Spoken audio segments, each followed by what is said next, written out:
Hello friends, welcome to Life Prep. बेटा इस section में हम लोग पढ़ने वाले chemical coordination and integration chapter में एड्रिनल ग्लैंड। ठीक है, so far we have seen so many endocrine glands starting with hypothalamus pituitary and thus we have come to adrenal gland.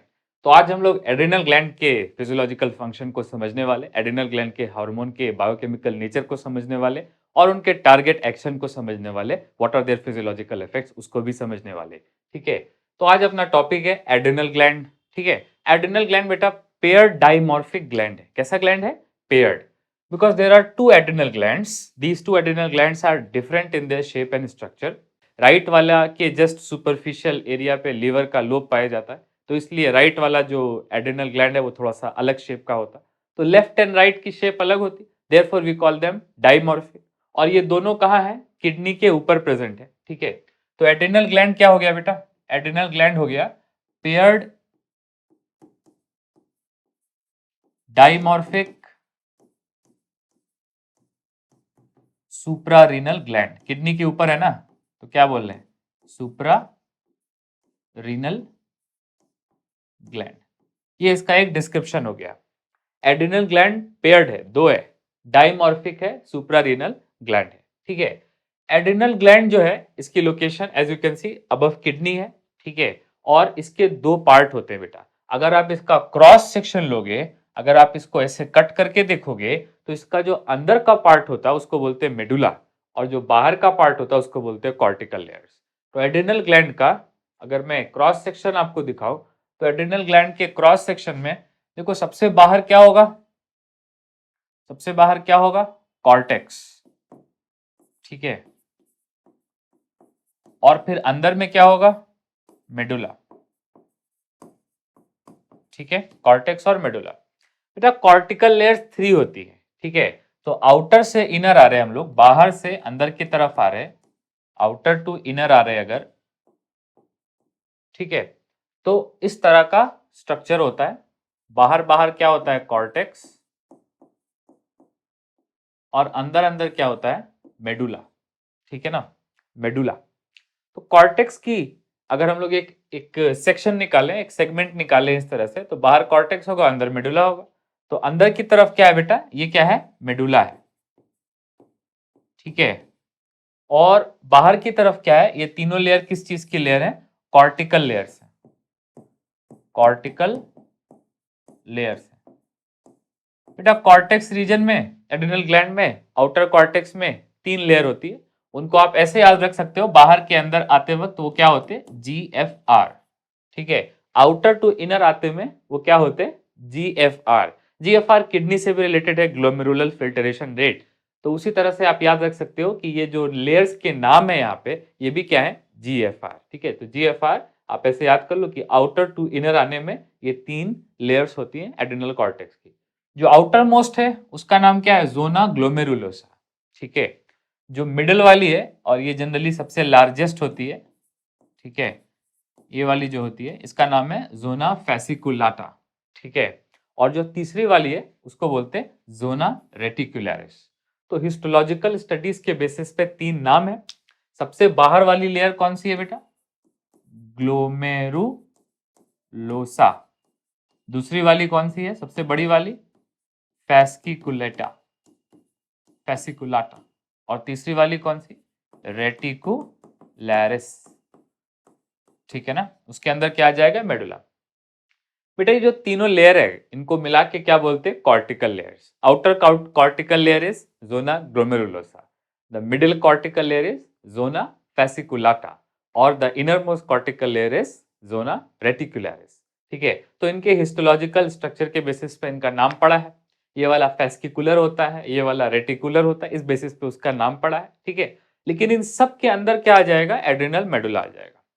बेटा एड्रिनल मेडुला में सेल्स पाए जाते हैं जिनको हम लोग बोलते हैं क्रोमैफिन सेल्स। क्या बोलते हैं इनको हम लोग? Chromaffin sales. और ये मेडुलरी हार्मोन बनाते हैं। ये क्रोमैफिन सेल्स जो हैं ये एक तरह का सिंपैथेटिक न्यूरो एंडोक्राइन सेल है।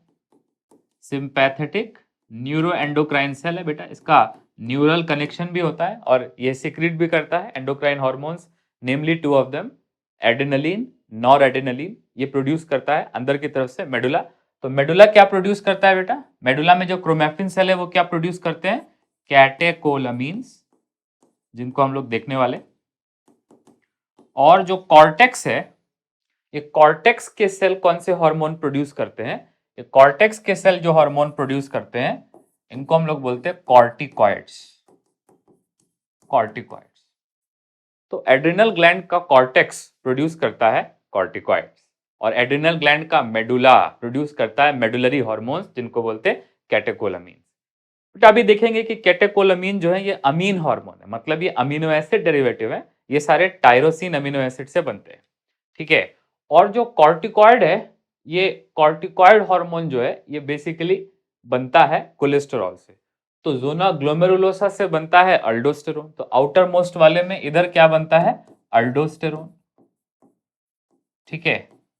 थोड़ा बहुत अल्डोस्टेरोन बाकी की लेयर्स में भी बनता है, लेकिन मेनली कहाँ बनता है? आउटर मोस्ट वाले में अल्डोस्टेरोन। ये बीच वाले में जो लार्जेस्ट वाले में है, इसमें बनता है कॉर्टिसोल, ठीक है। और ये जो इनर मोस्ट वाला है, इसमें बनते हैं एंड्रोजेंस। बेटा एंड्रोजेंस जो है वो मेल स्टेरॉयड हार्मोन्स को बोलते हैं, जो मेलनेस को प्रमोट करते हैं, जो एंड्रोजेनेसिस करते हैं, जो मेल स्टेरॉयड कैरेक्टर्स को एक्सप्रेस कराते हैं। लेकिन याद रखो, ये जो एंड्रोजन है, they are not gonadal androgen, they are adrenocorticotropic androgens, ठीक है ना। तो ये एड्रेनल कॉर्टेक्स के एंड्रोजन है, मतलब ये वो एंड्रोजन है जो मेल में भी होंगे और जो फीमेल में भी होंगे। So these androgens are produced in both males and females. तो ये जो एंड्रोजन है जोना रेटिकुलरिस के, they are produced in both males and females. Obviously जो गोनाडल एंड्रोजन है, जो टेस्टोस्टेरोन बनता है, वो किधर बनता है? वो गोनाड्स में, मेल्स में बनता है, फीमेल्स में नहीं बनता है। लेकिन ये जो नॉन गोनाडल एंड्रोजन है, फॉर एग्जांपल जोना रेटिकुलरिस का जो एंड्रोजन है, ये मेल फीमेल दोनों में बनता है, और ये एंड्रोजेनेसिस मतलब मेलनेस को प्रमोट करता है, even in females, even in biological females, ठीक है। चलो कोई नहीं। तो ये है अपना एड्रिनल ग्लैंड का हिस्टोलॉजिकल सेक्शन, जिसमें आउटर कॉर्टिकल लेयर्स हैं GFR, glomerulosa, fasciculata, reticularis. Glomerulosa से हार्मोन निकलता अल्डोस्टेरोन, मैं समझाऊंगा। फेसिकुलाटा से निकलता कॉर्टिसोल। बेटा अल्डोस्टेरोन हम लोग अभी पढ़ेंगे कि ये मिनरलोकॉर्टिकॉइड है, मतलब इसका मिनरल मेटाबॉलिज्म में, सोडियम मेटाबॉलिज्म में, पोटेशियम मेटाबॉलिज्म में, फॉस्फेट मेटाबॉलिज्म में रोल है। और ये कॉर्टिसोल ये ग्लूकोकॉर्टिकॉइड है, इसका ग्लूकोज मेटाबॉलिज्म से, थोड़ा बहुत लिपिड और प्रोटीन मेटाबॉलिज्म से लेना देना है। और एंड्रोजन ऑब्वियसली स्टेरॉइड मेलनेस के हार्मोन है, मेलनेस को प्रमोट करते हैं। और कैटेकोलामीन जो है, ये जो है दे आर सिंपैथेटिक हार्मोन, जो इमरजेंसी में निकलते हैं। इनको हम लोग इमरजेंसी हार्मोन भी बोलते हैं। कैटेकोलामीन को क्या बोलते हैं? कौन से हार्मोन? इमरजेंसी हार्मोन, ठीक है। बेटा अगर आप नोटिस करो तो ये सारे हार्मोन जो हैं, फॉर द मोस्ट पार्ट, सारे नहीं but for the most part, they are related with one और अदर काइंड ऑफ स्ट्रेस। जब बॉडी इमरजेंसी में है या जब बॉडी किसी लॉन्ग टर्म स्ट्रेस में है, तो उसके उसी टाइम पे ये हार्मोन की ज्यादा जरूरत होती है, ठीक है। तो फॉर द मोस्ट पार्ट, मैं ये नहीं कह रहा कि सारे हार्मोन, जैसे कि एंड्रोजन और अल्डोस्टेरोन, ये दोनों स्ट्रेस में नहीं निकलते, लेकिन ज्यादातर जो हार्मोन है एड्रेनलिन, नॉर एड्रेनलिन, और मेजॉरिटी में कॉर्टिसोल निकलता है, तो कॉर्टिसोल, कॉर्टिकोस्टेरोन, कॉर्टिसोन, ये सारे स्ट्रेस हार्मोन है, ठीक है ना। तो एड्रेनल ग्लैंड जो है, ठीक है, ये most, one of the most important, ठीक है ना, in stressful situation. Stressful situation, stressful situation में सबसे इंपॉर्टेंट हार्मोन कौन से होते हैं? एड्रेनल ग्लैंड से निकलते हैं। बेटा कॉर्टिसोल भी स्ट्रेस हार्मोन है और ये वाला भी स्ट्रेस हार्मोन है, एड्रेनलिन, नॉर एड्रेनलिन मतलब कैटेकोलामीन, ये भी जो है स्ट्रेस हार्मोन है, लेकिन ये वाला अक्यूट स्ट्रेस से रिलेटेड है, मतलब इमरजेंसी से रिलेटेड है। अक्यूट स्ट्रेस मतलब अभी अभी स्ट्रेस, ठीक है ना, शॉर्ट टर्म स्ट्रेस। और कॉर्टिसोल जो है हम लोग अभी पढ़ेंगे, ये लॉन्ग टर्म स्ट्रेस से रिलेटेड है। किससे रिलेटेड है? लॉन्ग टर्म स्ट्रेस से रिलेटेड है, ठीक है, जैसे लंबे समय तक के स्ट्रेस से रिलेटेड है, ठीक है। तो मैं इन सब का नेचर आपको समझाता हूं, ठीक है। सबसे पहले हम लोग बात करते हैं एड्रिनल मेडुला के बारे में, ठीक है। तो एड्रिनल मेडुला लिख लो आप, एड्रिनल मेडुला। ये जो एड्रिनल मेडुला है, ये इनर है या आउटर है? एड्रिनल ग्लैंड में इनर है, ठीक है ना। इसमें इनर्वेशन भी होता है। इनर्वेशन मतलब ढेर सारी नर्व्स आती हैं, ठीक है ना, इनमें इनर्वेशंस होता है। और याद रखो कि इसमें सेल्स कौन से होते हैं, क्रोमैफिन सेल्स, क्रोमैफिन सेल्स, इनको हम लोग सीसीज भी बोलते हैं। ये जो क्रोमैफिन सेल है ये न्यूरो एंडोक्राइन सेल है बेटा। न्यूरो एंडोक्राइन सेल्स उसको बोलते हो जो सेल कनेक्टिंग लिंक होता है न्यूरल सिस्टम में, मतलब शॉर्ट टर्म रिस्पॉन्स वाले सिस्टम में, और एंडोक्राइन सिस्टम में, मतलब लॉन्ग टर्म रिस्पॉन्स वाले सिस्टम में। तो they are neuro endocrine cells. ये जो न्यूरो एंडोक्राइन सेल्स हैं ये क्या प्रोड्यूस करते हैं बेटा, ये प्रोड्यूस करते हैं कैटेकोलामीन्स, कैटेकोलामीन्स, ठीक है ना। कैटेकोल हम लोग किसको बोलते हैं, ये शायद आप केमिस्ट्री में पढ़ते होंगे, ठीक है। जैसे ये मान लो बेंजीन है, ठीक है, और अगर इसमें एक OH है तो इसको आप फिनॉल बोलते हो। अगर इसके ऑर्थो पोजीशन पे एक और OH है तो इसको हम लोग बोलते हैं कैटेकोल। बेटा अगर मेटा पे होता है तो उधर आप पढ़ते हो उसको बोलते हैं रेसोर्सिनॉल, और अगर एक पैरा पोजीशन पे होता है तो उसको बोलते हैं हाइड्रोक्विनोन। एनीवेज, तो ये क्या है, कैटेकोल है, ठीक है ना, कैटेकोल है। और सिर्फ कैटेकोल नहीं रहता इसमें, इसमें अमीन भी रहता, जो भी मैं आपको स्ट्रक्चर दिखाने वाला, लेकिन याद रखो इसको हम लोग क्या बोलते हैं, कैटेकोल, ठीक है ना। एनीवेज, कैटेकोलामीन्स जो है ये किसके हार्मोन है, are they adrenal cortical hormone और are they adrenal medullary hormone, they are adrenal medullary hormone. बेटा ये हार्मोन कब निकलते हैं, ये तब निकलते हैं जब इमरजेंसी हो, ठीक है ना। पहले मैं उनके बारे में और बता देता आपको। देखो दो कैटेकोल अमीन्स हैं, ये दोनों क्या है, दे आर कैटेकोल अमीन्स, ठीक है। कैन यू सी, ये कैटेकोल का स्केलेटन दोनों में है, ठीक है। और अगर आप देखो तो ये भी क्या है, एथेनॉल अमीन है और ये भी एथेनॉल अमीन है, ठीक है ना। तो बेसिकली कैटेकोल और अल्किल अमीन और कैटेकोल यही है, ठीक है। अगर आप देखो तो दोनों में बस एक ही फर्क है, मिथाइलेशन का, ठीक है। तो नॉर एड्रेनलिन से मेथिल ट्रांसफेरेज से ही क्या बनता है, एड्रेनलिन बनता है, ठीक है। बाय द वे एड्रेनलिन का एक नाम और है, इसका नाम है एपिनेफ्राइन। क्या नाम है, एपिनेफ्राइन। और नॉर एड्रेनलिन का एक नाम और है, नॉर एपिनेफ्राइन, नॉर एपिनेफ्राइन, ठीक है, नॉर एपिनेफ्राइन। बेटा इन दोनों में से नॉर एपिनेफ्राइन ये एक प्रोफेशनल न्यूरोट्रांसमीटर भी है, ठीक है ना, ये एक न्यूरोट्रांसमीटर भी है, बहुत इंपॉर्टेंट न्यूरोट्रांसमीटर में से एक है नॉर एड्रेनलिन, इसको शॉर्ट में नॉरएड बोलते हैं, ठीक है। So both of them are catecholamines. अगर आप देखो तो ये भी कैटेकोलामीन है। एक कैटेकोलामीन और होता है जो इमरजेंसी हार्मोन नहीं है, सिर्फ न्यूरोट्रांसमीटर है, उसको बोलते हैं डोपामीन, ठीक है। तो एटलीस्ट ये पता होना चाहिए कि एक अमीनो एसिड होता है L tyrosine, tyrosine amino acid, ये प्रोटीन बनाने वाला अमीनो एसिड है बेटा। टायरोसिन अमीनो एसिड में नंबर 1 इसी से बनता है डोपामीन। बेटा डोपामीन ये भी कैटेकोलामीन है लेकिन न्यूरोट्रांसमीटर है, इसका मेडुला से ज्यादा कोई रिलेशन नहीं है। नंबर 2 दूसरे वाले कौन से, एड्रेनलिन, और तीसरा वाला कौन सा, नॉर एड्रेनलिन, ठीक है। सो ये तीनों हार्मोन है, या ऐसा बोलो कि ये तीनों केमिकल है, ये all three of them are catecholamines and they are produced from which amino acid, they are produced from tyrosine amino acid. तो टायरोसिन से ये भी बनता है और ये भी बनता है, ठीक है। ये दोनों इसमें से एड्रेनलिन और नॉन एड्रेनलिन, इसको हम लोग बोल सकते हैं एड्रिनल कैटेकोलामीन्स, एड्रिनल कैटेकोलामीन्स। और ये दोनों कौन से हार्मोन की तरह काम करते हैं, दे एक्ट एज कौन सा hormone, emergency hormone, emergency hormone. जबकि ये जो डोपामीन है ये सेंट्रल नर्वस सिस्टम का न्यूरोट्रांसमीटर है। इसको हम लोगों ने जब सीएनएस का लेक्चर किया था तब बताया था मैंने कि they are this one is dopamine is central nervous system neurotransmitter. Hypodopaminism को बोलते हैं पार्किंसंस डिजीज, ठीक है। तो डोपामीन बनता है सब्सटेंशिया नाइग्रा में और आसपास के एरिया में ब्रेन में। तो डोपामीन जो है ये न्यूरोट्रांसमीटर है। ये मैंने सिर्फ इसलिए बताया क्योंकि ये तीनों मॉलिक्यूल रिलेटेड हैं, तीनों किससे बनते हैं, टायरोसिन अमीनो एसिड से। तो एक चीज और याद रखो कि ये जो कैटेकोलामीन है ये कौन सा हार्मोन हो गया, ऑब्वियसली ये इमरजेंसी हार्मोन है। ऑब्वियसली ये फाइट और फ्लाइट रिस्पॉन्स में इन्वॉल्व है, ठीक है। इमरजेंसी रिस्पॉन्स को क्या बोलते हैं? फाइट और फ्लाइट रिस्पॉन्स, ठीक है। ऑब्वियसली ये उसमें इन्वॉल्व है। लेकिन इन सबसे बढ़ के एक बात याद रखनी है कि केमिकली क्या ये स्टेरॉयडल हार्मोन है, क्या ये प्रोटीन हार्मोन है, क्या ये और क्या ये अमीन हार्मोन है? तो ऑब्वियसली ये अमीन हार्मोन है, और ये किसका डेरिवेटिव है? ये अमीनो एसिड का डेरिवेटिव है, ठीक है ना। सो अमीनो एसिड के डेरिवेटिव आप देख रहे हो, टायरोसिन से एडेनिलीन भी बनता है और टायरोसिन से नॉर एडेनिलीन भी बनता है। बेटा जब हम लोग थायरोनिन्स पढ़ रहे थे, जब हम लोगों ने पढ़ा था T3 T4 try iodothyronine, tetra iodothyronine, वो भी टायरोसिन अमीनो एसिड के ही डेरिवेटिव्स थे। तो thyroid hormones and adrenal medullary catecholamines they are all derivatives of tyrosine.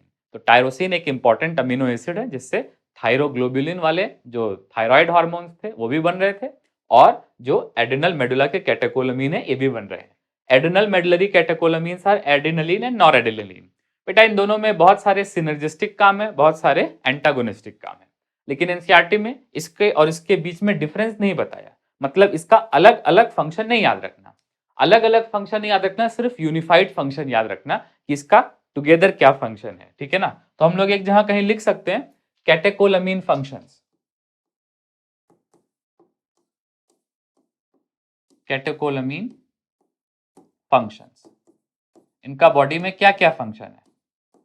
तो एनसीईआरटी में पहला फंक्शन गिनाया है ग्लाइकोजिनोलिसिस, ये फिजियोलॉजिकल फंक्शन है बेटा, ठीक है ना। उसी के साथ साथ दूसरा फंक्शन गिनाया है लिपोलिसिस और प्रोटियोलिसिस, लिपोलिसिस, और तीसरा कौन सा? Proteolysis, proteolysis. बेटा प्रोटीन का लेवल बढ़ रहा है, मतलब प्रोटीन डिग्रेड होके ब्लड में फ्री अमीनो एसिड बढ़ रहा है, लिपिड का लेवल कम हो रहा है, लिपिड भी डाइजेस्ट हो रहा है, लिपिड का भी हाइड्रोलिसिस हो रहा है, प्रोटीन का भी हाइड्रोलिसिस हो रहा है, और ग्लाइकोजन का भी फॉस्फोराइलेशन हो रहा, मतलब ग्लाइकोजन का भी लिसिस हो रहा बेसिकली, ठीक है ना। तो ये तीनों जो है क्या कर रहे हैं? क्या ये तीनों एनाबॉलिक है या तीनों कैटाबॉलिक है? बेटा ये तीनों कैटाबॉलिक है, ठीक है। तो तीनों क्या है? कैटाबॉलिक रिस्पॉन्स है, all three of them are catabolic response. तो आप देख सकते हो कि what kind of metabolic response is induced by catecholamines. Catecholamines, are they anabolic in nature or are they catabolic in nature? They are catabolic in nature. ये glycogen के breakdown करते हैं, और इससे क्या होगा? इससे ब्लड ग्लूकोज क्या हो जाएगा? बढ़ जाएगा। ब्लड ग्लूकोज क्या हो जाएगा? बढ़ जाएगा। इससे लिपिड लिसिस हो रहा है और प्रोटियोलिसिस हो रहा है, ठीक है। तो इस लिपिड लिसिस और प्रोटियोलिसिस से भी रेस्पिरेटरी सबस्ट्रेट बनेंगे। क्या बनेंगे? रेस्पिरेटरी सबस्ट्रेट बनेंगे, जिसका रेस्पिरेशन से क्या आ सकती है? एनर्जी आ सकती है। सिमिलरली ग्लूकोज भी रेस्पिरेटरी सबस्ट्रेट है, ठीक है। तो इन सब से रेस्पिरेशन जब होगा, जब इसका सेलुलर रेस्पिरेशन होगा, तो उससे क्या आएगी? एनर्जी आएगी। बेटा तो कुछ भी करके इमरजेंसी के टाइम में एनर्जी चाहिए। जैसे किसी इमरजेंसी के टाइम पे जब डॉज करना है, डेंजर से दूर भागना है, तो उस टाइम ये हार्मोन निकलते हैं, और उस टाइम ये क्या करते हैं? लिपिड का ब्रेकडाउन, प्रोटीन का ब्रेकडाउन और ग्लाइकोजन का ब्रेकडाउन। ग्लाइकोजन स्टोर होता है ना लीवर में, स्केलेटल मसल में, वहां पे इसका ब्रेकडाउन इंड्यूस कराते हैं ताकि ब्लड में रेस्पिरेटरी फ्यूल आ जाए, और रेस्पिरेटरी फ्यूल आ जाएगा तो उसका रेस्पिरेशन होकर बॉडी को क्या मिलेगी? इमरजेंसी के टाइम में एनर्जी मिलेगी। बेटा इनके कुछ सिस्टेमिक फंक्शन और भी हैं। कैटेकोलामीन ये ऑब्वियसली हार्ट रेट को बढ़ाता है, हार्ट रेट को बढ़ाता है, मतलब नंबर ऑफ बीट्स को भी बढ़ाता है, number of beats per minute, इसको भी क्या करता है? बढ़ाता है, ठीक है। जैसे नॉर्मल हार्ट बीट 70 to 80 के बीच में होती, तो इमरजेंसी के टाइम में वो बढ़ जाती है, ठीक है। तो वो बढ़ करके ज्यादा हो जाती है, can reach more than, can approach maximum heart rate, ठीक है ना। नेक्स्ट नंबर टू क्या हो जाएगा? ये हार्ट कॉन्ट्रैक्शन की स्ट्रेंथ को भी बढ़ाता है। हार्ट कॉन्ट्रैक्शन की जो स्ट्रेंथ है, मतलब स्ट्रेंथ ऑफ कॉन्ट्रैक्शन, इसको हम लोग हार्ट की आइनोट्रॉपी भी बोलते हैं। आइनोट्रॉपी मतलब कितना तेजी से हार्ट पंप हो रहा है, उसको भी क्या करता है? बढ़ाता है। तो कैटेकोलामीन जैसे कि एड्रेनलिन और नॉरएड्रेनलिन, इसका यूनिफाइड फंक्शन पढ़ रहे हैं, पहला फंक्शन देखा metabolic function, metabolically they are catabolic. कैसा रिस्पांस दे रहे हैं, बड़े से छोटा बना रहे हैं, ग्लाइकोजन को तोड़ रहे हैं, लिपिड को तोड़ रहे हैं, प्रोटीन को तोड़ रहे हैं, ताकि क्या मिल जाए, रेस्पिरेटरी सबस्ट्रेट, जिससे क्या मिल सके, एनर्जी मिल सके। लेकिन इनके सिस्टेमिक मतलब बॉडी पे भी बहुत सारे इफेक्ट हैं, जैसे कि हार्ट रेट बढ़ जाता है, number of beats per minute बढ़ जाता है, हार्ट का कॉन्ट्रैक्शन का स्ट्रेंथ बढ़ जाता है। बेटा इन सारी चीजों से क्या बढ़ जाएगा, ब्लड प्रेशर बढ़ जाएगा, ठीक है ना। ब्लड प्रेशर जो है वो क्या हो जाएगा, बढ़ जाएगा। ब्लड प्रेशर क्या हो जाएगा, बढ़ जाएगा। ब्लड प्रेशर बढ़ जाएगा, ठीक है, तो इससे अलर्टनेस बढ़ जाएगी। क्या बढ़ जाएगी, अलर्टनेस। अलर्टनेस मतलब इमरजेंसी के टाइम में person will feel more alert. Obviously low blood pressure में person will feel less alert और उसके सर्वाइवल के चांसेस इमरजेंसी में कम होंगे। और हाई ब्लड प्रेशर के टाइम पे person will feel more alert. जैसे फॉर एग्जांपल कि we have evolve from monkeys let us say, तो उस टाइम पे सर्वाइवल के लिए, वाइल्ड में सर्वाइवल के लिए, प्रीडेटर से बचने के लिए अपने को ये सिस्टम चाहिए ना, इसको क्या बोलते हैं, फाइट और फ्लाइट रिस्पॉन्स। इमरजेंसी के टाइम पे नर्वस सिस्टम जब ये अवेयर होता है कि अभी डेंजर है, तो उस टाइम पे ये क्या प्रोड्यूस करता है, कैटेकोलामीन्स। मतलब एड्रेनलिन और नॉर एड्रेनलिन ये ब्लड में रिलीज हो जाते हैं, और ये बॉडी में जहां जहां भी एड्रेनलिन और नॉर एड्रेनलिन के रिसेप्टर हैं वहां पे बाइंड करके क्या क्या कराते हैं, हार्ट के रिसेप्टर पे बाइंड करा के हार्ट का कॉन्ट्रैक्शन बढ़ा देता, ब्लड प्रेशर बढ़ा देता। लीवर में जाके कैटेकोलामीन ग्लाइकोजन को ब्रेक कर देता, एडिपोज टिश्यू में जा करके फैट को ब्रेक कर देता, और ऑब्वियसली बॉडी के बहुत सारे टिश्यूज में जाके प्रोटीन का भी लिसिस कर देता है, ठीक है ना। तो ये सारी बातें हैं। नेक्स्ट इसमें एक दो फंक्शन और है अलर्टनेस को बढ़ाने के लिए, क्योंकि अलर्ट होगा तभी सर्वाइवल हो पाएगा ना इमरजेंसी में। तो अलर्टनेस को बढ़ाने के लिए एक दो फंक्शन और है। तो नेक्स्ट फंक्शन अलर्टनेस को बढ़ाने वाला जो है वो है पाइलो एरेक्शन, इसको बोलते हैं रोएटे खड़े हो जाना, पाइलो एरेक्शन, ठीक है। एक और लिख सकते हैं हम लोग, we can write down one more, इसको बोलते हैं प्यूपिलरी डायलेशन। प्यूपिलरी डायलेशन, बेटा प्यूपिल डायलेट हो जाता है तो ज्यादा लाइट आंखों में जाती है, तो डिम एनवायरनमेंट में भी या फिर शेडोई एनवायरनमेंट में भी विजन थोड़ी सी इंप्रूव हो जाती है, ठीक है। तो प्यूपिलरी डायलेशन भी अलर्टनेस से रिलेटेड है, पाइलो एरेक्शन भी अलर्टनेस से रिलेटेड है, मतलब बॉडी के जो हेयर से ये एरेक्ट हो जाते हैं, पाइलो एरेक्शन, ट्राइको एरेक्शन, ठीक है। प्यूपिलरी डायलेशन भी, ये सारी चीजें किसको फेवर करती हैं, अलर्टनेस को फेवर करती हैं। तो अगर एनर्जी है और अलर्टनेस है तो इमरजेंसी के टाइम पे सर्वाइवल बढ़ जाएगा, ठीक है ना। Survival eight the time of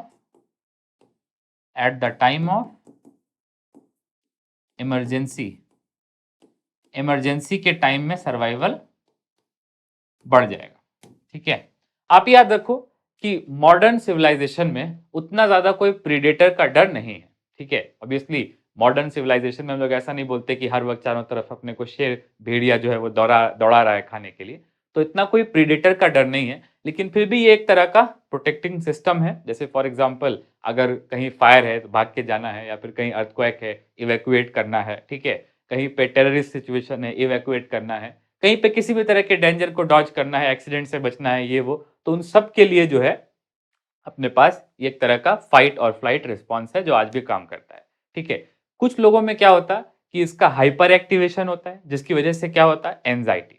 तो एंजाइटी या फिर anxiety disorder is very closely related to catecholamine. मतलब जब जरूरत नहीं भी है फिर भी बार बार हार्ट रेट बढ़ जा रहा है, ब्लड प्रेशर बढ़ जा रहा है। ब्लड प्रेशर थोड़ी देर के लिए बढ़ रहा है तो इट इज गुड, लेकिन लॉन्ग टर्म के लिए अगर बार बार ब्लड प्रेशर बढ़ रहा है then it is quite bad. तो उसके केस में हाई ब्लड प्रेशर की वजह से हाइपरटेंशन हो सकती है। क्रोनिक हाई ब्लड प्रेशर को क्या बोलते हैं, हाइपरटेंशन बोलते हैं। And hypertension is bad for endothelial health, उसकी वजह से ब्लड वेसल्स वीक पड़ जाते हैं, उसकी वजह से एथेरोस्क्लेरोसिस, आर्टेरियोस्क्लेरोसिस, उसकी वजह से स्ट्रोक और हार्ट अटैक के चांसेस बढ़ जाते हैं, ठीक है। तो याद रखो कि ये सारी चीजें जो है ये स्ट्रेस के टाइम पे यूजफुल है, but without stress if it is induced anxiety disorder या फिर कोई मेटाबॉलिक डिसऑर्डर जिसमें ये सारी चीजें बार बार इन्वोक हो रही है, that can be dangerous for a longer period of time. तो अभी याद रखना है कि मेडुला में एड्रेनल ग्लैंड के सेंट्रल पार्ट में क्रोमैफिन सेल्स होते हैं, जिधर से कौन से हार्मोन निकलते हैं, catecholamines. Catecholamines come in two main flavours which are adrenaline और एपिनेफ्राइन, और noradrenaline which is also called norepinephrine. इन दोनों का एनसीईआरटी में कॉमन फंक्शन लिखा है, ऑल्दो याद रखो थोड़े बहुत सटल डिफरेंसेस हैं दोनों में, लेकिन इन दोनों का कॉमन फंक्शन एनसीईआरटी में लिखा है। एनसीईआरटी में ऐसा लिखा कि इनका कॉमन फंक्शन मेटाबॉलिकली कैटाबॉलिक है और जो इनका सिस्टमिक फंक्शन है ये बॉडी की अलर्टनेस को बढ़ाना है, पूरे बॉडी को अलर्ट रखना है ताकि इमरजेंसी के टाइम पे फाइट या फ्लाइट कर सके। इसके लिए बॉडी को एनर्जी भी चाहिए और अलर्टनेस भी चाहिए। एनर्जी का रास्ता कैटाबॉलिक है और सिस्टमिक इफेक्ट जो है जिसकी वजह से अलर्टनेस बढ़ जा रही। ठीक है, now let us talk about the cortical hormones which are cortisol and aldosterone. देखो ये जो है ना कॉर्टिसोल, ये कैसा है, इसको बताने से पहले मैं आपको जरा सा स्कीम समझा देता एक, ठीक है ना। वो ये है कि सबसे पहले हाइपोथैलेमस जो कि ब्रेन का पार्ट है, ठीक है ना, उधर से एक हार्मोन निकलता है एड्रेनोकॉर्टिकोट्रोपिक रिलीजिंग हार्मोन, ठीक है ना। ये पॉजिटिवली स्टिमुलेट करता है एडिनोहाइपोफाइसिस को। एडिनोहाइपोफाइसिस मतलब एंटीरियर पिट्यूटरी, ठीक है ना। एडिनोहाइपोफाइसिस मतलब बेटा एंटीरियर पिट्यूटरी, और एंटीरियर पिट्यूटरी के कौन से पार्ट को इन्फ्लुएंस करता है, पार्स डिस्टालिस को इन्फ्लुएंस करता है।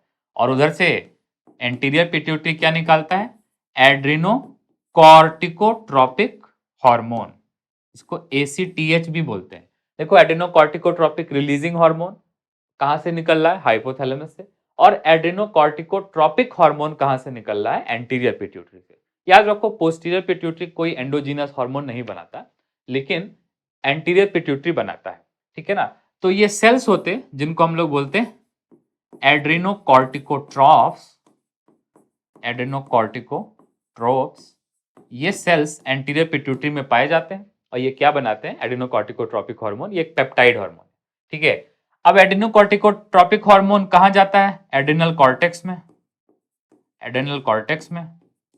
और एड्रेनल कॉर्टेक्स में जनरली स्ट्रेस के टाइम पे, ठीक है ना, या फिर अगर मिनरल मेटाबॉलिज्म है तो मिनरल इम्बैलेंस के टाइम पे, मिनरल इम्बैलेंस के टाइम पे क्या निकलता है, 3 क्लास हार्मोन निकलते हैं, 3 तरह के हार्मोन निकलते हैं। पहला वाला कौन सा है बेटा, जो ग्लूकोज मेटाबॉलिज्म को इन्फ्लुएंस करता है उसको क्या बोलते हैं, ग्लूकोकॉर्टिकॉइड। बेटा इसको ग्लूको क्यों बोल रहे हैं, क्योंकि ये किससे रिलेटेड है, कार्बोहाइड्रेट मेटाबॉलिज्म से रिलेटेड है। और इसको कॉर्टिकॉइड क्यों बोल रहे हैं, क्योंकि ये एड्रेनल ग्लैंड के आउटर लेयर से निकल रहा है। दूसरा वाला कौन सा होता है, जो मिनरल मेटाबॉलिज्म से रिलेटेड है, उसको क्या बोलते हैं, मिनरलो कॉर्टिकॉइड। ये किससे रिलेटेड है, मेनली सोडियम और पोटेशियम के मेटाबॉलिज्म से रिलेटेड है। तीसरा वाला कौन सा है, तीसरा वाला है सेक्स कॉर्टिकॉइड, ठीक है ना, सेक्स कॉर्टिकॉइड, जिसको आप एंड्रोजन भी बोल सकते हो। यहाँ पे फीमेल कॉर्टिकॉइड नहीं निकलता है, मेल कॉर्टिकॉइड निकलता है ओनली, ठीक है। एनीवेज ग्लूकोकॉर्टिकॉइड जो है, ग्लूकोकॉर्टिकॉइड, इसमें मेन वाला कौन सा है, कॉर्टिसोल। और भी होते हैं कॉर्टिकोस्टेरोन, कॉर्टिसोन, लेकिन मेन वाला कौन सा है, कॉर्टिसोल। और याद रखो ये वाला बेटा स्ट्रेस हार्मोन है, ये लंबे स्ट्रेस पे निकलता है। दूसरा वाला कौन सा है, मिनरलोकॉर्टिकॉइड। मिनरलोकॉर्टिकॉइड में मेन मिनरलोकॉर्टिकॉइड कौन है, अल्डोस्टेरोन, अल्डोस्टेरोन, ठीक है। और ये वाला सेक्स कॉर्टिकॉइड है, ठीक है। सबसे पहले मैं सेक्स कॉर्टिकॉइड को निपटा देता, उसके बारे में बता देता, ठीक है। तो देखो ये स्कीम है, इस तरह से काम होता है। तो सबसे पहले हाइपोथैलेमस से क्या निकलता है, hypothalamic hormone which is adrenocorticotropic releasing hormone. ये हाइपोफाइशियल पोर्टल सिस्टम से एंटीरियर पिट्यूटरी को आता है। एंटीरियर पिट्यूटरी के एड्रेनोकॉर्टिकोट्रोप सेल्स ACRH के रिस्पॉन्स में क्या प्रोड्यूस करते हैं, ACTH, एड्रेनोकॉर्टिकोट्रोपिक हार्मोन। बेटा ये दोनों हम लोग पढ़ चुके हैं, ठीक है। ACRH एड्रेनोहाइपोफाइसिस से ACTH निकालता है और ACTH पॉजिटिवली स्टिमुलेट करता है किसको, एड्रेनल कॉर्टेक्स को। सुप्रारीनल एरिया में आकर के ब्लड के जरिए किसको स्टिमुलेट करता है, एड्रेनल कॉर्टेक्स को। एड्रेनल कॉर्टेक्स 3 तरह के हार्मोन प्रोड्यूस करता है इन रिस्पॉन्स टू ACTH। पहला वाला कौन सा है, कॉर्टिसोल, ये ग्लूकोकॉर्टिकॉइड है। दूसरा वाला मिनरलोकॉर्टिकॉइड है और तीसरा वाला क्या है, सेक्स कॉर्टिकॉइड। ठीक है, सेक्स कॉर्टिकॉइड में एंड्रोजन निकलते हैं जैसे कि androstenedione. They are not professional androgens, ये उतने स्ट्रॉन्ग एंड्रोजेंस नहीं होते, but still they are androgens. ठीक है ना। देखो सबसे पहले मैं एंड्रोजन वाले को यहां बता देता हूं। ये जो एंड्रोजन वाला हार्मोन है, जो सेक्स स्टेरॉइड है, जो निकलता है जोना रेटिकुलरिस से। बेटा ये वाला किससे निकलता है, जोना रेटिकुलरिस। ठीक है ना। अल्डोस्टेरोन किससे निकलता है, सबसे बाहर वाली लेयर से निकलता है, जोना ग्लोमेरुलोसा। ठीक है, और ये कॉर्टिसोल कहां से निकलता है, जोना फैस्किकुलेटा, जो कि सबसे बड़ा होता है। चलो नेक्स्ट, सेक्स स्टेरॉइड वाला मैं पहले बता देता। इसका जो काम है इजी है। जैसे फीमेल्स में भी बहुत सारे मेल कैरेक्टर होते, जैसे फॉर एग्जांपल पहला कौन सा है, एक्सियल हेयर। एक्सियल हेयर, तो एक्जिला हम लोग बोलते हैं ये अंडर आर्म के एरिया को, इसको क्या बोलते हैं, एक्जिला। ठीक है ना, अंडर शोल्डर, अंडर आर्म, इसको एक्जिला बोलते हैं। तो एक्सियल हेयर का मतलब क्या हो गया, under arms, under arm hair. ठीक है ना। दूसरा कौन सा, प्यूबिक हेयर्स। ठीक है ना, दूसरा वाला प्यूबिक हेयर्स, जो मेल और फीमेल दोनों में होता, तो प्यूबिक हेयर्स। और तीसरा वाला कौन सा, फेशियल हेयर्स। फेशियल हेयर्स, जैसा कि आप देख पा रहे हो कि ये body hairs, pubic hairs, facial hair etcetera etcetera, इनको ये प्रमोट कर रहा है। तो अगर किसी को ज्यादा एड्रिनल एंड्रोजेंस बनेंगे तो दैट विल रिजल्ट इन हिरूटिज्म, जिसकी वजह से क्या होता है, हिरूटिज्म होता है। अगर एड्रिनल एंड्रोजन ज्यादा होते तो बॉडी हेयर्स ज्यादा हो जाते, इसको बोलते हिरूटिज्म। ठीक है ना, it is because of hyper secretion of androgens from adrenal cortex. ठीक है, फ्रॉम जोना रेटिकुलरिस। तो क्या याद रखना है कि एड्रिनल कॉर्टेक्स में जो सबसे इनर मोस्ट लेयर है, उससे बहुत सारे एंड्रोजेंस निकलते हैं। ठीक है, उन एंड्रोजेंस के नाम नहीं याद रखने, लेकिन उनके काम याद रखने। ठीक है, कि वो एंड्रोजेंस क्या करते हैं, वो प्यूबिक हेयर्स, एक्सियल हेयर्स और फेशियल हेयर्स, ये तीन तरह के हेयर्स को प्रमोट करते हैं। अगर इसका हाइपर सिक्रेशन होगा, अगर ये ज्यादा बनेगा, ठीक है, अगर ये ज्यादा बनेगा तो ये किस में रिजल्ट करेगा, हिरूटिज्म में, एक्सेसिव बॉडी हेयर्स में। ठीक है, और ये सारे हेयर्स ऑब्वियसली प्यूबर्टी से पहले नहीं आते, ये प्यूबर्टी के बाद आते हैं। ठीक है ना।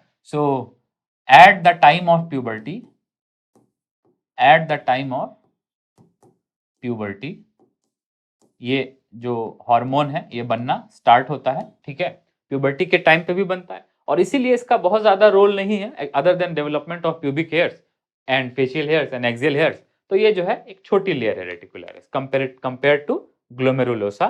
ठीक है ना, compare to excuse me fasciculata. Fasciculata layer ज्यादा इंपॉर्टेंट है, ये कॉर्टिसोल बनाती है, ये ज्यादा इंपॉर्टेंट है।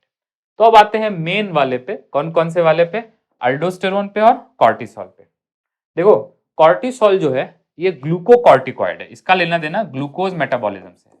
तो ये क्या है बेटा, ये ग्लूकोकॉर्टिकॉइड। और अल्डोस्टेरोन ये क्या है, ये मिनरलोकॉर्टिकॉइड है, ये मिनरलोकॉर्टिकॉइड। इसका लेना देना सोडियम, पोटेशियम, आयन से है, इसका लेना देना ग्लूकोज, लिपिड, इससे है। ठीक है ना। तो कॉर्टिसोल एंड कॉर्टिसोन और कॉर्टिसोन और कॉर्टिकोस्टेरोन दे आर ग्लूकोकॉर्टिकॉइड, और अल्डोस्टेरोन इज अ मिनरलोकॉर्टिकॉइड। बेटा कॉर्टिकॉइड ये भी है और कॉर्टिकॉइड ये भी है, इसको आप कॉर्टिकॉइड भी बोल सकते हो और कॉर्टिकोस्टेरॉइड भी बोल सकते हो। तो इन दोनों को मिला के या तो आप कॉर्टिकॉइड बोलो, इसका मतलब होगा ये कॉर्टेक्स के हार्मोन है, या तो आप इन दोनों को कॉर्टिकोस्टेरॉइड बोलो, इसका मतलब होगा कि ये कॉर्टेक्स से बनने वाले steroid hormone. Both of them is correct, you can either call them just corticoid or you can call them corticosteroid, explaining there chemical nature, कि दोनों किससे बनते हैं, कोलेस्ट्रॉल से बनते हैं। आपको याद है ये भी कोलेस्ट्रॉल का एबीसीडी रिंग, ये भी कोलेस्ट्रॉल का एबीसीडी रिंग। ठीक है ना। तो अगर आप नोटिस करो तो ये दोनों हार्मोन कैसे हार्मोन है, स्टेरॉइड हार्मोन है। कैसे हार्मोन है, स्टेरॉइड हार्मोन। पहले मैं इसका रोल बता देता हूं, ठीक है, कॉर्टिसोल का रोल बता देता हूं, तो सारे फिजियोलॉजिकल इफेक्ट्स हम लोग देख लेते। Let us learn first of all about cortisol. ठीक है, तो लिख लो कहीं पे कॉर्टिसोल। कॉर्टिसोल अपने बॉडी का मेन ग्लूकोकॉर्टिकॉइड है। और भी होते बेटा, लेकिन मेन कौन सा है? कॉर्टिसोल। कहां बनता है कॉर्टिसोल? तो ये बनता है जोना फैसिकुलेटा, जो कि कौन सी लेयर है? सेकेंड लेयर है एड्रेनल कॉर्टेक्स की, second layer of suprarenal cortex या फिर एड्रेनल कॉर्टेक्स। ठीक है, नेक्स्ट, ये जो कॉर्टिसोल है इसका नेचर क्या है? स्टेरॉइड हार्मोन है। ठीक है, ये ग्लूकोकॉर्टिकॉइड, ये किसको इफेक्ट करता है? मेनली ग्लूकोज मेटाबॉलिज्म को। तो मैं आपको ऐसे याद दिला दूं कि ये स्ट्रेस हार्मोन है बेटा, स्ट्रेस हार्मोन है। और याद रखो there is a difference between emergency hormone and stress hormone. Stress by nature chronic होता है, emergency by nature short term stress को बोलते हैं। लॉन्ग टर्म स्ट्रेस के लिए स्ट्रेस वर्ड यूज होता है। ठीक है ना? तो ये क्या कब रिलीज होता है? जब लॉन्ग टर्म स्ट्रेस होता है। ठीक है, लॉन्ग टर्म स्ट्रेस उसको क्या बोलते हैं? लॉन्ग टर्म स्ट्रेस के टाइम क्या निकलता है? कॉर्टिसोल। अब लॉन्ग टर्म स्ट्रेस कई रीजंस की वजह से हो सकता है। जैसे लॉन्ग टर्म स्ट्रेस का एक रीजन है फूड नहीं मिल रहा है इनसफिशिएंट क्वांटिटी में, इस वजह से माल न्यूट्रिशन की वजह से हो सकता है। ठीक है ना? माल न्यूट्रिशन की वजह से हो सकता है। ठीक है, माल न्यूट्रिशन में दोनों चीजें आती है, इनएडिक्वेट फूड या फिर इनएडिक्वेट न्यूट्रिशन, दोनों चीजें आती है। दूसरी वजह किसी मेडिकेशन की वजह से हो सकता है। मेडिकेशन, कोई दवा खा रहे जो स्ट्रेस को इंड्यूस कर रहा, या फिर कोई इन्फेक्शन है, कोई क्लिनिकल कंडीशन है जिसकी वजह से हो रहा है। ठीक है ना? तीसरा एज रिलेटेड स्ट्रेस होता है, और चौथा ऑब्वियसली आप बोल सकते हो वर्क रिलेटेड होता है। ठीक है ना? अगर ज्यादा वर्क करना पड़ रहा है, ज्यादा एग्जॉशन है, वर्क रिलेटेड है, तो उससे भी स्ट्रेस हो सकता है। Anyways, stress basically refers to over use या फिर बेसिकली अब्यूज ऑफ बॉडी, उसको क्या बोलते हैं? स्ट्रेस बोलते हैं। ठीक है ना? तो स्ट्रेस जब लॉन्ग टर्म रहता है तब लार्ज अमाउंट्स ऑफ कॉर्टिसोल निकलता है। क्या निकलता है? Large amounts of cortisol. लेकिन बेटा थोड़ा बहुत कॉर्टिसोल जो है ये डेली भी इंपॉर्टेंट है। जैसे फॉर एग्जांपल जब जनरली हम लोग डिनर करके सोते हैं, ठीक है, तो वो सोने के पीरियड में लंबे समय तक हम लोग नहीं खाते कुछ, generally 6 hours 8 hours, it can be up to 10 hours हम लोग कुछ नहीं खाते। तो उस पीरियड में अपना ब्लड ग्लूकोज लेवल थोड़ा कम ना हो जाए, इसके लिए डाईअर्नली, मतलब डाईअर्नल सर्केडियन रिदम का हिस्सा है कि जब हम लोग सोए तो उस टाइम थोड़ा सा कॉर्टिसोल लेवल बॉडी में बढ़ जाए। जब कभी भी हम लोग फास्टिंग करते हैं तो उसमें भी कॉर्टिसोल का लेवल थोड़ा सा बॉडी में बढ़ जाता है। ठीक है ना? तो क्या है कि कॉर्टिसोल जो है ये क्या क्या इंड्यूस करेगा? कॉर्टिसोल क्या क्या इंड्यूस करेगा? पहली बात तो ये डाईअर्नल सिग्निफिकेंस का भी है, इसका डाईअर्नल सिग्निफिकेंस भी है। जैसे ऑब्वियसली रात को सोते में कोई नहीं खाता, अगर आप खाते हो तो मुझे बताना। ठीक है, सोते में कोई नहीं खाता, तो सोते समय ब्लड ग्लूकोज लेवल कम ना हो जाए उसको बढ़ाने के लिए, ठीक है, क्या है? कॉर्टिसोल की जरूरत है। बेटा कॉर्टिसोल क्या इंड्यूस करता है? ब्लड ग्लूकोज बढ़ाता है। इसका जो भी काम है वो किससे रिलेटेड है? ब्लड ग्लूकोज बढ़ाने से रिलेटेड है। और ब्लड ग्लूकोज बढ़ाने को बोलते हैं हाइपर ग्लाइसेमिया। तो ये क्या कॉज करता है? Hyperglycaemia. तो आप इसको बोल सकते हो हाइपर ग्लाइसेमिक नेचर का है। ये क्या कॉज करता है? Hyperglycaemia. तो ये वही चीज कॉज करता है जो ग्लूकागॉन कॉज करता है। याद है, ग्लूकागॉन भी ब्लड लेवल को क्या करता है? बढ़ाता है, ब्लड के ग्लूकोज लेवल को बढ़ाता है। तो cortisol is also hyperglycaemic which means it increases blood glucose level, लेकिन दोनों के काम करने के तरीके में बहुत फर्क है, ग्लूकागॉन में और कॉर्टिसोल में।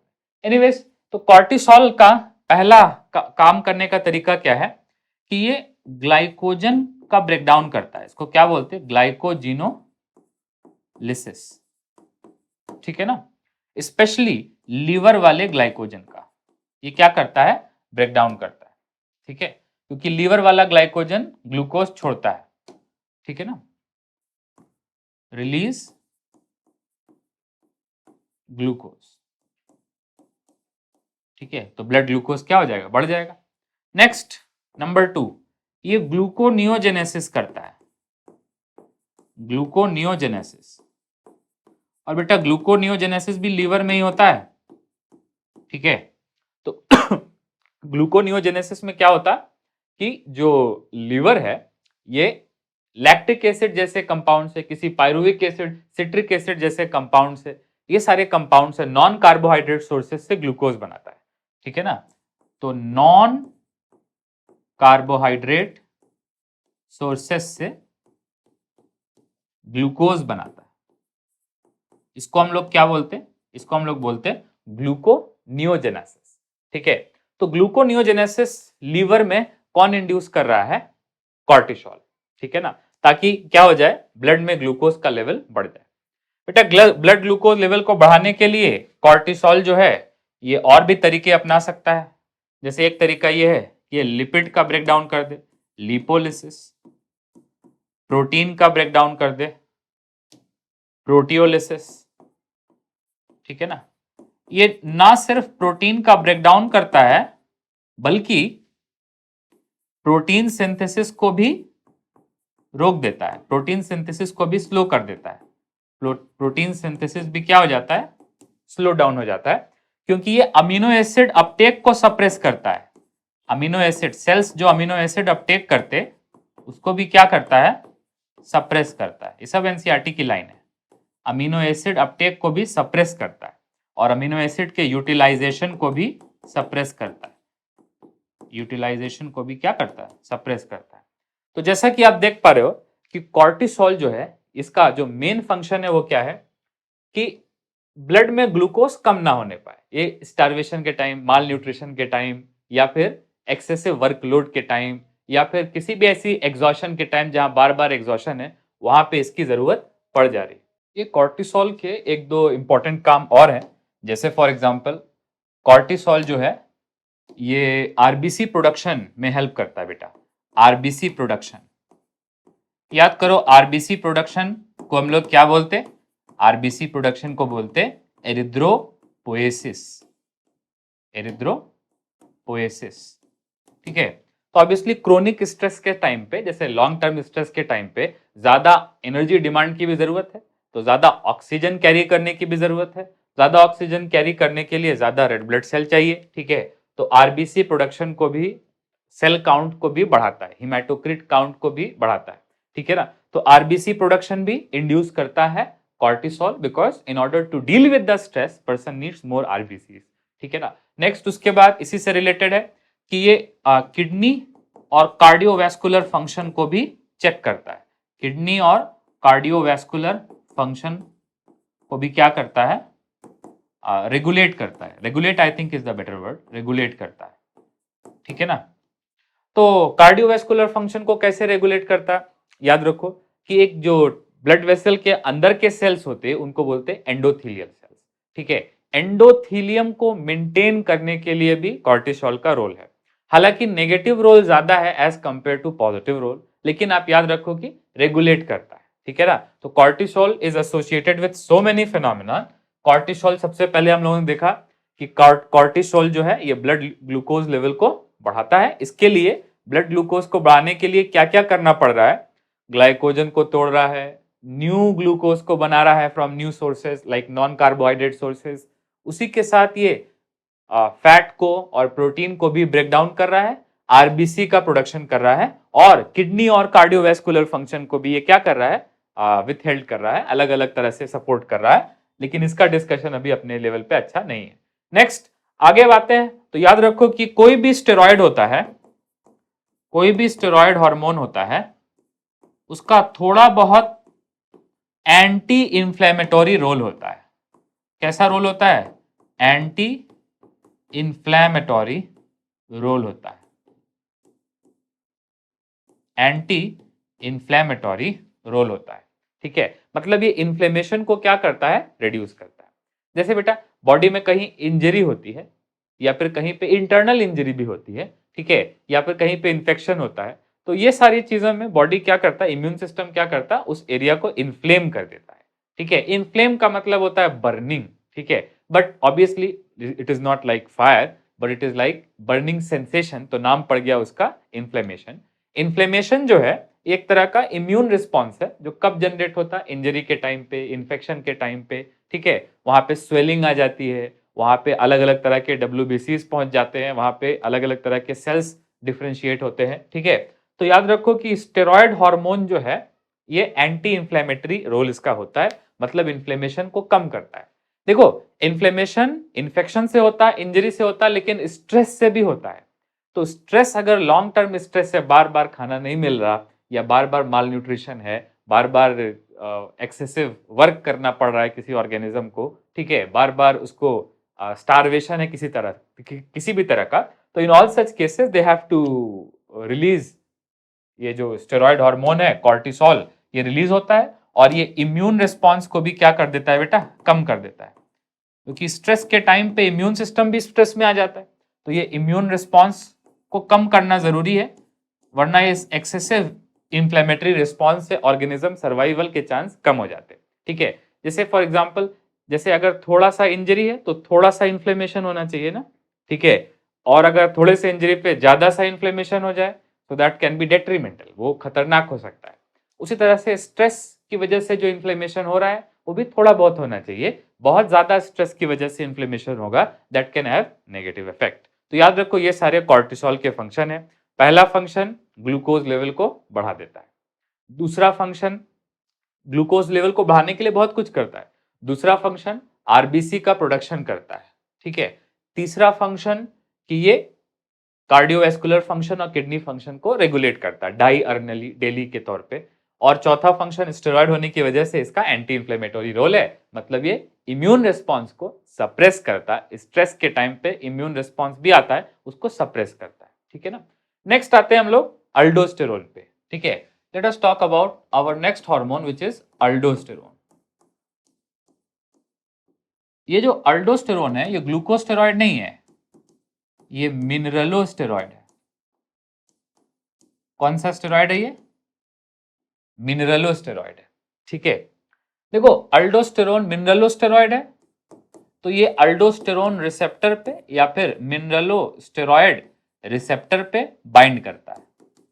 ये मिनरलोस्टेरॉइड रिसेप्टर कहां पाए जाते हैं, स्पेशली कहां पाए जाते हैं, नेफ्रॉन में पाए जाते हैं, नेफ्रॉन में पाए जाते हैं, ट्यूब्यूल्स में पाए जाते हैं, रीनल ट्यूब्यूल्स में पाए जाते हैं। ठीक है ना, और यहां पे ये रिटेन करता है वाटर और सोडियम आयन को, और इसको रिलीज करता है पोटेशियम और फॉस्फेट को।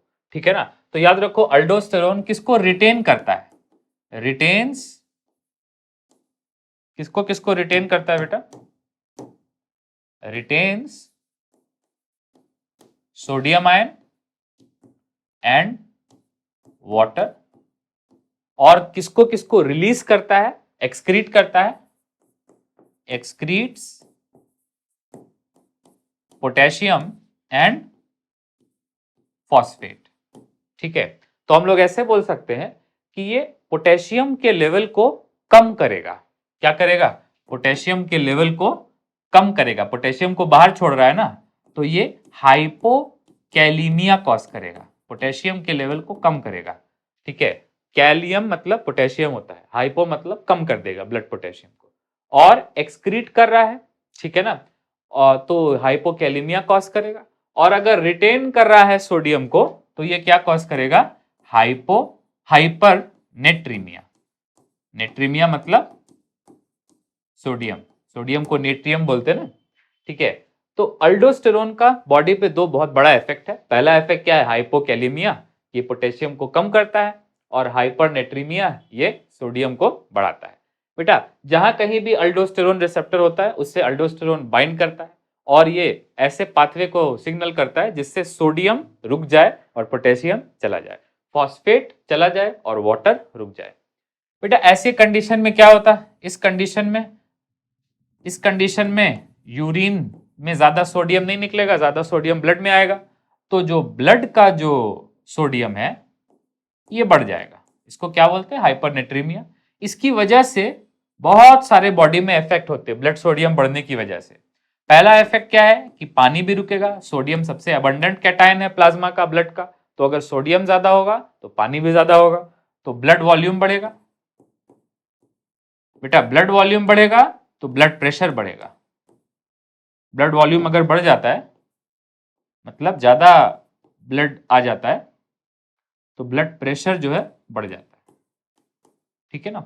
नेक्स्ट नंबर टू, ये क्या करेगा, ये बॉडी के फ्लूइड वॉल्यूम को भी क्या करेगा, बढ़ाएगा, फ्लूइड वॉल्यूम को भी क्या कर देगा, बढ़ा देगा, ठीक है बेटा। एक्सेसिव अगर बढ़ेगा तो उसको क्या बोलते हैं, इडेमा बोलते हैं, इडेमा जिसको स्वेलिंग भी बोलते हैं हम लोग, जनरलाइज स्वेलिंग ऑफ बॉडी, पूरे बॉडी की स्वेलिंग हो जाती है, उसको इडेमा बोलते हैं। लेकिन ये एक्सेसिव जब अल्डोस्टेरोन होगा डिजीज कंडीशन में तब होगा, बट एनीवेज इन जनरल ये फ्लूइड वॉल्यूम को बढ़ा देता है, और अगर हद से ज्यादा बढ़ा दे तो इडेमा कॉज कर देता है, ठीक है ना। नेक्स्ट इसके एक दो काम और भी हैं। अगर ये ब्लड वॉल्यूम को बढ़ा रहा है तो ये ऑब्वियसली ऑस्मोटिक प्रेशर को बढ़ा देगा। बेटा सोडियम ऑस्मोटिकली एक्टिव है तो ये ऑस्मोटिक प्रेशर को भी क्या कर देगा, बढ़ा देगा।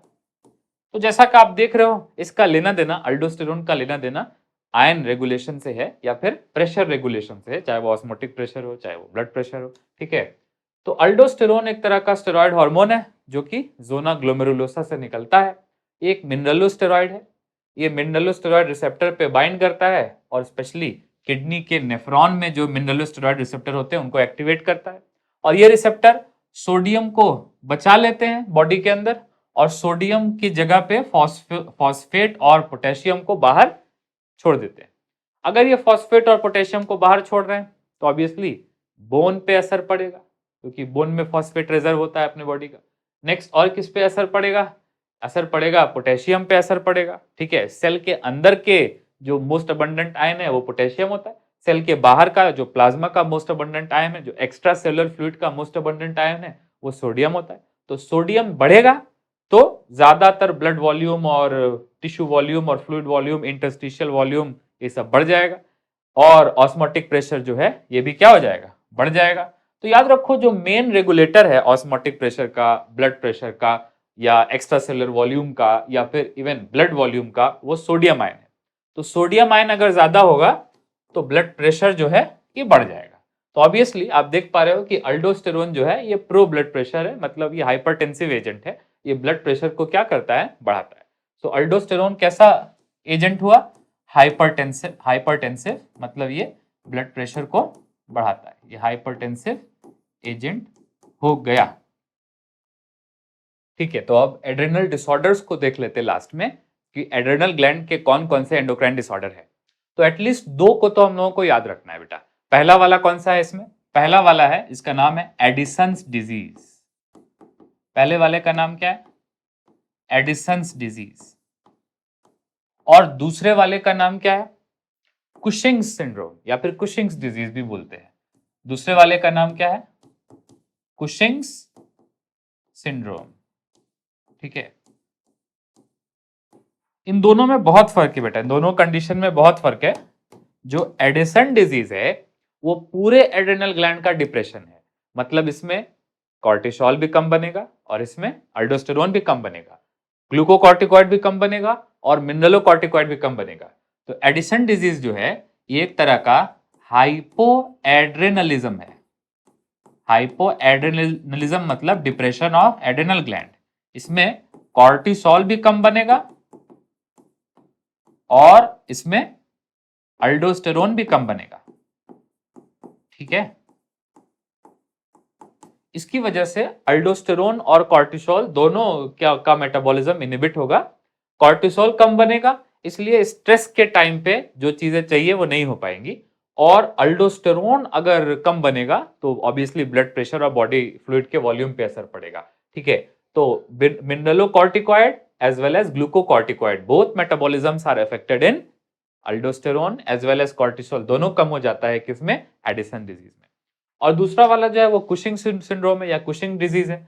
कुशिंग सिंड्रोम में क्या होता है, इसमें हाइपर कॉर्टिसोलिज्म होता है बेटा, हाइपर कॉर्टिसोलिज्म मतलब इसमें सिर्फ और सिर्फ क्या इफेक्ट होता है, only one which is cortisol, ठीक है ना। तो ये होता है over production of cortisol from zona fasciculata, over production of cortisol. और ओवर प्रोडक्शन ऑफ कॉर्टिसोल से किस चीज पे असर पड़ेगा, ओवर प्रोडक्शन ऑफ कॉर्टिसोल से ये जो ग्लूकोज मेटाबॉलिज्म है इस पे असर पड़ेगा, ग्लूकोज मेटाबॉलिज्म पे सबसे ज्यादा असर पड़ेगा। ऑब्वियसली बॉडी में बहुत सारी चीजों पे असर पड़ेगा, लेकिन सबसे ज्यादा ग्लूकोज मेटाबॉलिज्म पे असर पड़ेगा।